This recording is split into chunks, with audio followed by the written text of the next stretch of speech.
Hi, I'm Ian. And I'm Deena. And we're VINSA Consulting.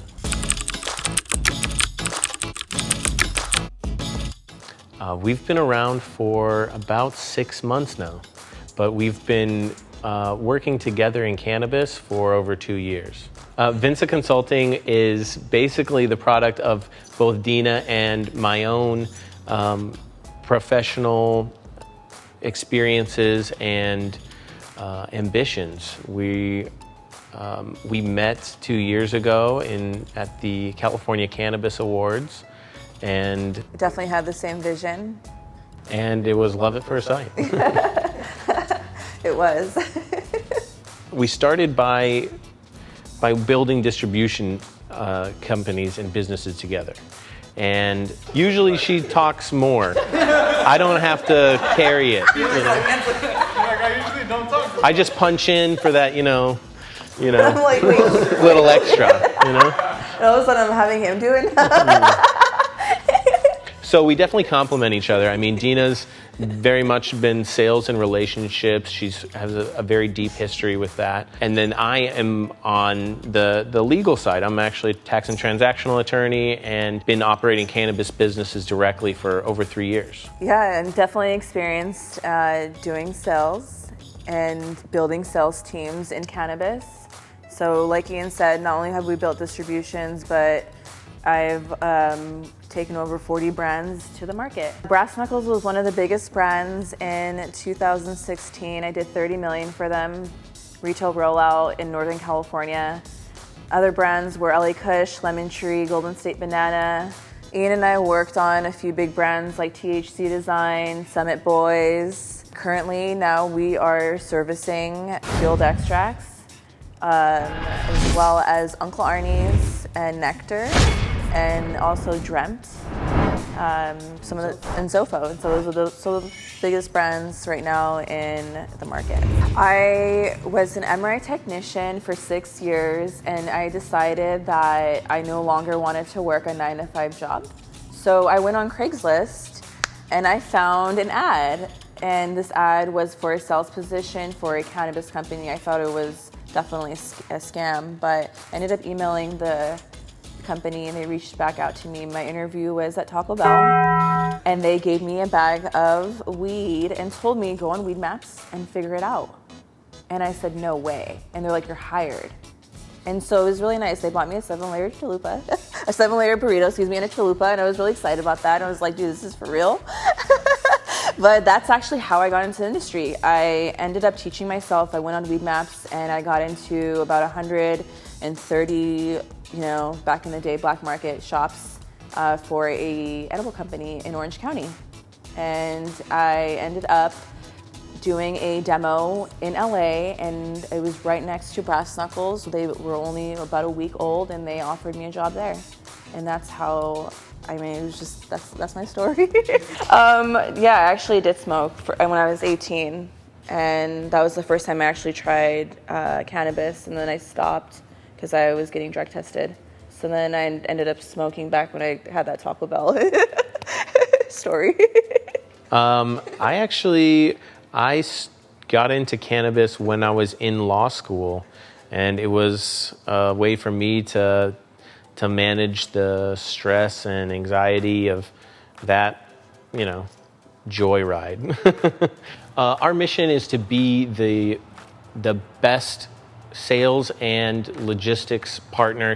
And really what we do is we are supply chain management for brands in cannabis. So when a brand that's going to market in Southern California needs to take care of sales, account management, distribution, collections, we handle all of that turnkey, and we're experienced in each of those. Well, it means that our expertise and our background is in driving and developing sales specifically at the retail level in cannabis. So Deena's experience has mostly been in developing and cultivating and leveraging retail relationships that she's developed over the years throughout California. So right now we're actually averaging about 10 new dispensaries a week. We, like Ian said, we've been only operating, for short few months, but 2 months in the SoCal market, we've landed about 75 retail locations. Yeah, that's right. I think Deena brings up a good point, is that we're actually just piloting this new model right now, and we've only begun operating this way since, what was it? May. May? Yeah. May 1st. Yeah, May 1st. And we're now in about 75 locations. Yeah, retail locations. Yeah, the response has been overwhelmingly positive with all of our brands. They really like that basically we get to develop and cultivate a personalized relationship with the brands and the retailers, and handle all the logistics and the kind of the back end supply chain headaches for them, and just make sure that they're presented across the board in the way that is right for their brand. I mean, there's a lot that's rewarding about what we do. I really feel like for me, I feel like it would be sales. I feel like that's really what we're great at, we're passionate about, and man, there's a lot. It's really awesome to see, like Deena said, the placement, to see that impact, to see, brands getting into retail, to see the product turning over, to see users using and enjoying it, to see, the whole life cycle there of just, introducing something new to not just a retailer, but to a community. So that's a lot of fun, and it's rewarding. Definitely, and then building the relationships on the back end. We work with some amazing companies, not only our vendors, but the distributors and suppliers that we work with are all fantastic, and they're all relationships that we've had to earn, and frankly, that earning their trust and earning their business and earning their respect, to where we can tell them, look, we think you should probably maybe reallocate your production towards these products, because this is what our data is suggesting, and to be able to see those things turn into success for everyone in the supply chain, that's definitely rewarding. I was gonna say, like, we look for, we are a startup company, a family-owned company, and we look for brands that really want to start from the bottom and go to the top. So, we don't look for brands that are, successful, that, for example, like 710 or heavy hitters. We look for brands that need help and that need traction into a dispensary. Yeah, absolutely. That's been our forte, is really is growing a brand's presence. That's really what we're known for, growing a brand. It's a tough process. Yeah, we have both a quantitative and a qualitative approach, and the quantitative is as far as is the pricing competitive, is the brand expending the appropriate resources in marketing. And what's their production and their own projections look like. And then the qualitative is more subjective. And so our menu that we work on the agency side is a non-competitive portfolio of brands where they each have a unique value proposition and positioning. So we don't take brands that are in direct conflict with each other. Definitely would have to say, I would say Uncle Arnie's is definitely our ideal client right now, because it's a perfect example. It's a perfect example. It's it's a summer beverage that's doing great right now. Yeah, they hit on basically across the board. They have solid packaging and presentation, good pricing, very competitive pricing, and great marketing strategy and execution. I kind of reached out to Ian and told him that I wanted to be involved more in the cannabis industry, and especially the LBCA, seeing what you have done in the industry, getting everybody involved in Long Beach, and Long Beach is one of our territories that we do service in California.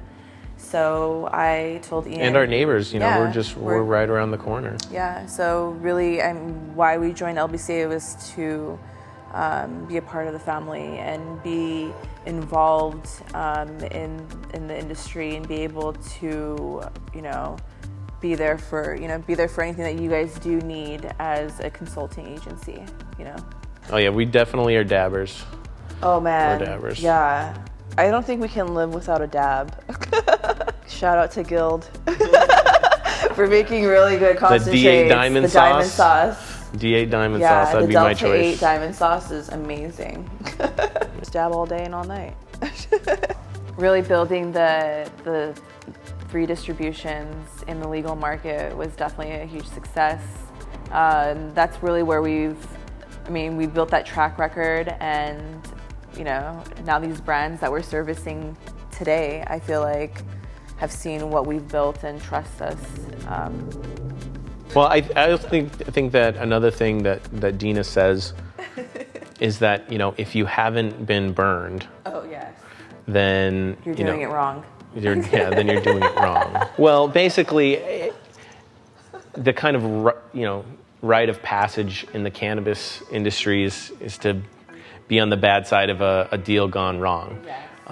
And the amount of learning experience and kind of maturation that comes with that comes not only with experiencing it, but then deciding to continue on despite of it, or is really, I think, what separates people that do well in the cannabis industry from those that kind of flame out. Is the people that flame out, one stumbling block turns into another, and they just can't get out of their own way. I think sales is a major one. As I think Logistics. the whole supply chain is not doing well in cannabis, specifically in California. The forced turnover to distributors has been disastrous, and I think it's going to continue to be a pain point until for a few years, and that's why we're working at making that part of the supply chain a better experience and a more professional experience, all the way from sales to collections, because it's frankly, sales, for a lot of brands, sales is a problem. For a lot of brands, collections is a problem. They'll get the sales out there, they'll get the placement, but then they'll never get the money from it. So what's the point? We're on all social media, LinkedIn, Instagram, Facebook, at VINSA.consulting.